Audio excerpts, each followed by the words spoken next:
বৈষম্য বিরোধী আন্দোলন কেন্দ্রিক রাজধানীর যাত্রাবাড়ী থানার পৃথক 2 হত্যা মামলায় 71 টেলিভিশনের সাবেক head of news Shakil Ahmed ও সাবেক প্রিন্সিপাল ফারজানা রূপাকে গ্রেপ্তার দেখিয়েছে আদালত।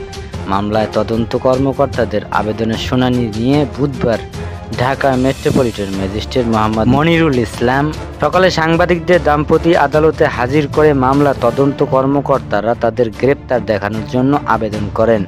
শুনানি এক পর্যায়ে ফারজানা রূপা আদালতের অনুমতি নিয়ে কথা বলতে চান। এরপর ফারজানা রূপা বলেন, মামলা তা ডজন খানেক গড়াচ্ছে।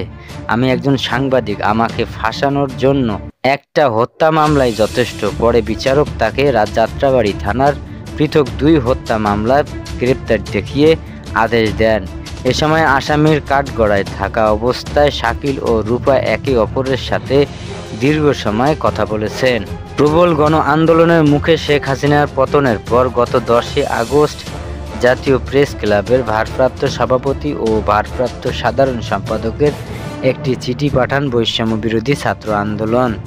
তাতে জাতীয় প্রেস ক্লাবের সদস্য 50 জন সাংবাদিকদের একটি তালিকা দিয়ে বলা হয়, এসব সাংবাদিক নিয়মিত পুলিশ আওয়ামী লীগের মদদ ও উস্কানি দিয়েছেন।